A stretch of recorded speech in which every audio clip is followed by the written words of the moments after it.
Shalom pemirsa CB Indonesia, senang sekali pada kesempatan kali ini saya bisa berjumpa lagi bersama dengan Anda sekalian untuk membagikan pekabaran firman Tuhan melalui buku Bersama Tuhan di Waktu Fajar.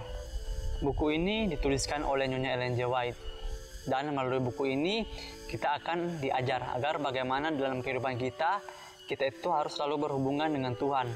Entah itu di waktu ketika kita bangun pagi hari, ketika kita akan melakukan aktivitas kita itu harus selalu berdoa terlebih dahulu kepada Tuhan, sehingga apapun yang kita perbuat itu bisa sesuai dengan apa yang Tuhan kehendaki di dalam kehidupan kita. Pada kesempatan yang indah kali ini, bacaan yang akan saya bawakan terdapat di dalam halaman 83. Tapi sebelum kita lanjut memasuki bacanya, saya ingin agar saudara mau mengundang orang-orang di sekitar saudara untuk duduk menonton bersama, sehingga bacaan yang akan saya bawakan sebentar dapat kita semua dengarkan dan kita semua diskusikan bersama-sama. Bacaan kita kali ini berjudul Dia Tidak Mengingat Dosa Kita Lagi. Saudara juga bisa membuka di dalam Alkitab di kitab Yeremia 31 ayat 34. Yeremia 31 ayat 34. Dan tidak usah lagi orang mengajar sesamanya atau mengajar saudaranya dengan mengatakan, "Kenalah Tuhan, sebab mereka semua, besar kecil, akan mengenal aku. Demikianlah firman Tuhan. Sebab aku akan mengampuni kesalahan mereka dan tidak lagi mengingat dosa mereka." Nah, jadi melalui judul dan ayat inti kita kali ini, kita itu akan membahas bagaimana agar kita bisa menjadi orang yang memaafkan orang-orang yang telah berbuat kesalahan kepada kita. Kita masuk pada pembahasannya. Sementara Yesus memohon bagi orang-orang yang menerima rahmat-Nya, setan menuduh mereka di hadapan Tuhan sebagai pelanggar-pelanggar. Penipu besar itu berusaha menuntun mereka kepada keraguan, untuk menghilangkan kepercayaan mereka kepada Tuhan, untuk memisahkan mereka dari kasih-Nya, dan untuk melanggar hukum-Nya. Sekarang ia menunjuk kepada catatan kehidupan mereka, yang telah mempermalukan penebus mereka kepada semua dosa-dosa yang telah digunakannya agar dibuat. Dan oleh sebab semua ini, ia mengatakan bahwa orang-orang itu adalah rakyatnya dan juga pengikut-pengikutnya.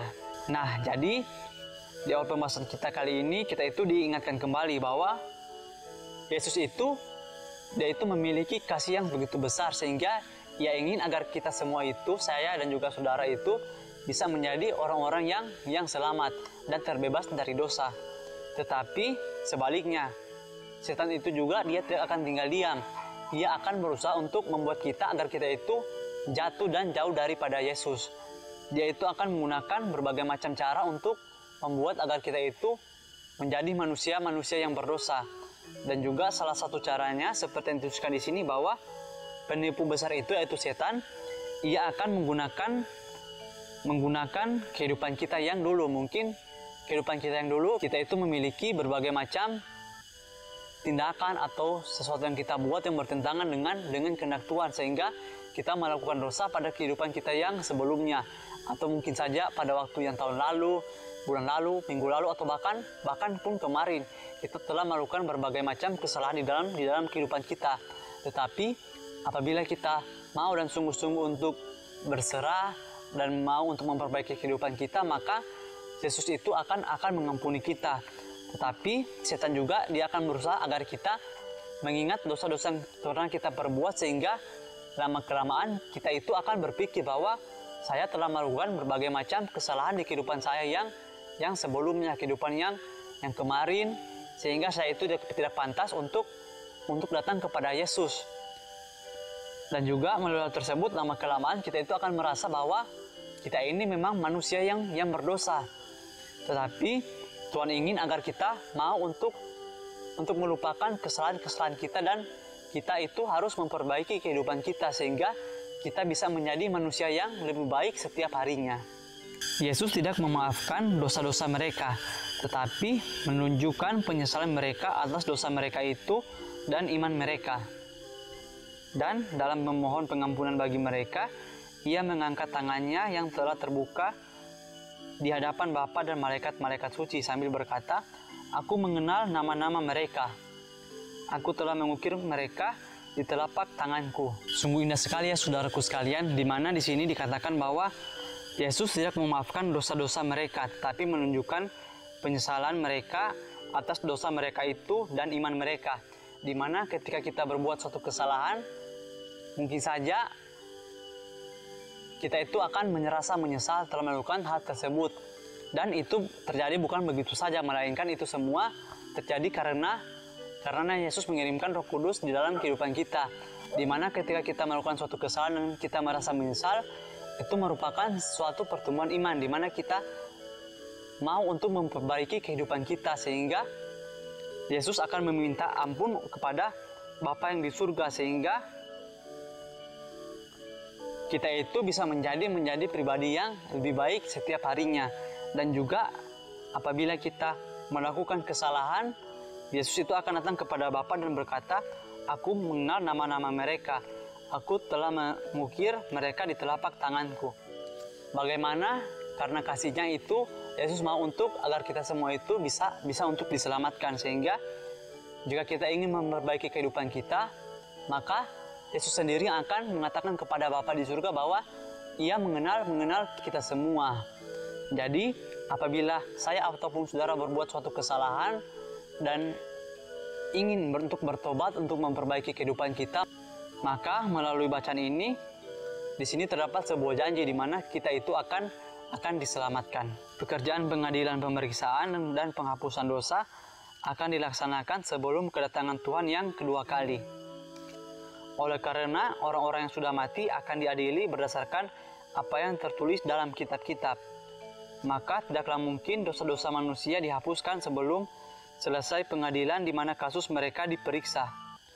Tetapi Rasul Petrus dengan jelas mengatakan bahwa dosa-dosa orang percaya akan dihapuskan agar Tuhan menentangkan waktu kelegaan dan mengutus Yesus yang dari semula diuntukkan bagimu sebagai Kristus. Nah, jadi kita itu dalam kehidupan kita akan tiba saatnya di mana kita itu menghadapi kematian. Dan juga sebelum kedatangan Yesus yang kedua kali, kita itu akan dihakimi sesuai dengan segala tingkah laku yang kita pernah perbuat semasa hidup kita. Tetapi di sini dikatakan bahwa Rasul Petrus mengatakan dengan jelas bahwa dosa-dosa orang percaya akan dihapuskan.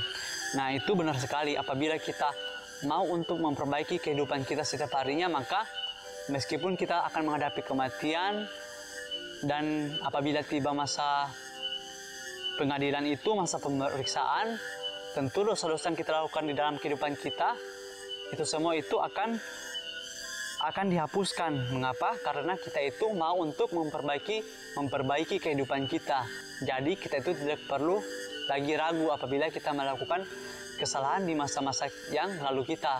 Karena apabila kita mulai sekarang kita mau untuk berubah dan memperbaiki kehidupan kita, maka apabila masa pemeriksaan itu datang, semua dosa-dosa kita itu akan dihapuskan dan kita akan menjadi manusia yang baru.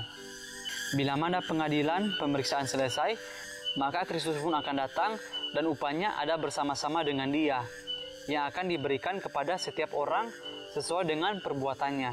Pada upacara Bait Suci Dunia, Imam Besar setelah mengadakan pendamaian bagi orang Israel, keluar dan memberkati perkumpulan orang Israel. Demikian juga Kristus, pada akhir pekerjaannya sebagai pengantara, akan menyatakan dirinya sekali lagi, memberkati umatnya yang menunggu dengan kehidupan yang kekal. Kutipan ini diambil dari buku Alfa dan Omega, jilid 8, halaman 506 sampai 508. Nah, di sini, di akhir pembahasan kita kali ini, menceritakan sedikit mengenai kehidupan bangsa Israel, di mana pada upacara Bait Suci Dunia, Imam Besar setelah mereka selesai mengadakan pendamaian bagi orang Israel, mereka akan keluar dan berkumpul untuk memberkati orang Israel. Begitu juga dengan kehidupan kita sekarang ini, di mana apabila tiba masa tersebut, di mana akan tiba masa pemeriksaan, Yesus itu akan datang dan menunjukkan dirinya sekali lagi. dan Ia akan memberkati umat-umatnya yang setia, di mana mungkin saya ataupun saudara bisa menjadi salah satu dari umat yang setia itu apabila kita mau untuk memperbaiki kehidupan kita, mulai dari kita itu memaafkan orang-orang yang pernah berbuat kesalahan kepada kita, dan juga seperti yang dicontohkan oleh Yesus Kristus, di mana Ia itu menjadi orang yang memaafkan orang-orang yang pernah menganiaya dirinya, di mana pada masa ketika Ia akan disalibkan, begitu banyak orang yang menganiayanya, tetapi karena kasih-Nya dan karena itu merupakan misi utamanya di dunia ini, Ia mau untuk memaafkan orang-orang tersebut. Dan juga dalam Alkitab ada sebuah cerita di mana ada seorang hamba yang berhutang kepada rajanya. Hutangnya begitu amat sangat banyak, dan raja tersebut karena ia merasa bahwa hambanya ini adalah hamba yang baik, yang benar, maka raja tersebut ia mau untuk memaafkan hambanya tersebut. Tapi ketika selesai dari masalah itu, hamba ini memiliki temannya yang berhutang kepadanya. Nah, di situ hutang temannya itu tidak terlalu banyak, tetapi hamba tersebut ia tidak mau memaafkan temannya yang berhutang kepadanya, sehingga ia meminta agar temannya mengganti hutangnya tersebut.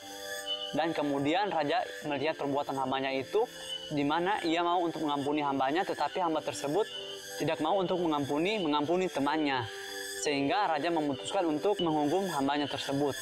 Nah, dari contoh ini kita juga bisa melihat betapa begitu besar kasih Tuhan kepada kita semua, di mana Ia itu mau untuk mengampuni kita semua yang telah melakukan banyak kesalahan di dalam kehidupan kita.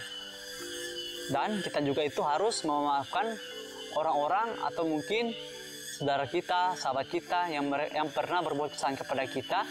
Kita itu harus mau untuk memaafkan mereka. Mengapa?